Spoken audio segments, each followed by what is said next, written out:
नमस्कार।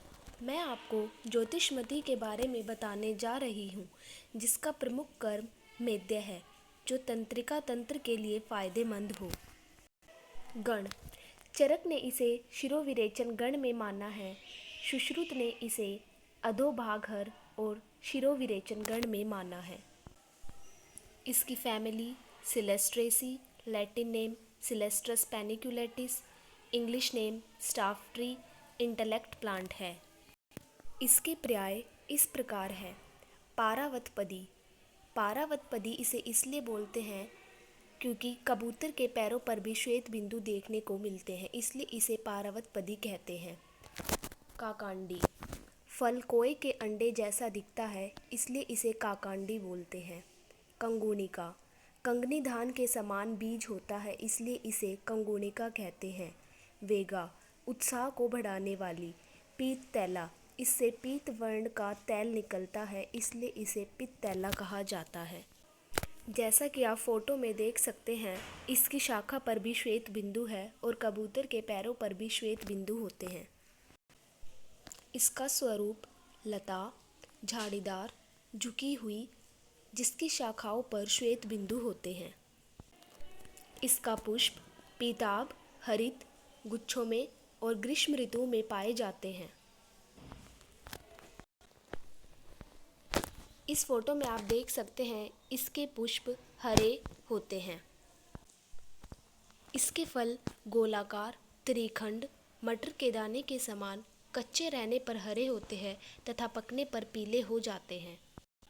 जैसा कि आप फोटो में देख सकते हैं, इसके फल मटर के दाने के समान हैं और कच्चे रहने पर हरे हैं, और इस फोटो में फल पकने पर पीले हो गए हैं और त्रिखंड में हैं। इसके पत्र नुकीले, नीचे की ओर झुके हुए और अंडाकार होते हैं। जैसा कि आप चित्र में देख सकते हैं, इसके पत्र नीचे की ओर झुके हुए और अंडाकार हैं। बीज। प्रत्येक खंड में 1 से 2 बीज केसरी रंग के आवरण से ढके हुए होते हैं। जैसा कि आप चित्र में देख सकते हैं, इसके बीज केसरी रंग के आवरण से ढके हुए हैं। इसका गुण तीक्ष्ण, रस, कटु, तिक्त, वीर्य, उष्ण, विपाक, कटु होता है। उत्पत्ति स्थान। पर्वतीय क्षेत्रों में मिलता है। पंजाब और कश्मीर के क्षेत्रों में यह ज़्यादा पाई जाती है। इसके केमिकल कंपोजिशन में ऑयल, सिलेस्ट्रीन, पैनिकुलेटिन, बीज से तेल 2 प्रकार से निकालते हैं।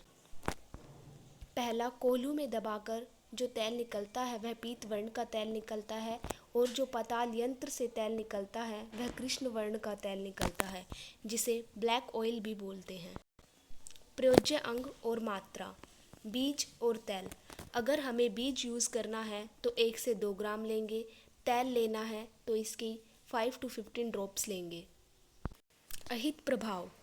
2 से 3 माशे की मात्रा में खा लेने पर इससे वमन और विरेचन होने लगता है। इसके निवारण के लिए गोदुग्ध और गोघृत का सेवन करना चाहिए।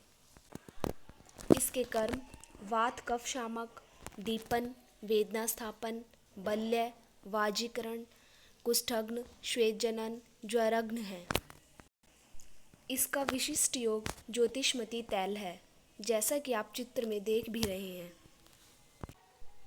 इसका प्रतिनिधि द्रव्य लवंग तैल है।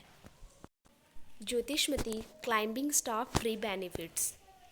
इसका प्रयोग वातहर एवं वेदना स्थापन होने से पक्षाघात, अर्दित, कटिशूल आदि वात विकारों में इसके तैल का अभ्यंग करते हैं। कृष्ण वर्ण का तैल बेरी बेरी में लाभकारी होता है। तैल का सेवन करने के 2-3 घंटे बाद पसीना आता है, जिससे ज्वर कम होता है।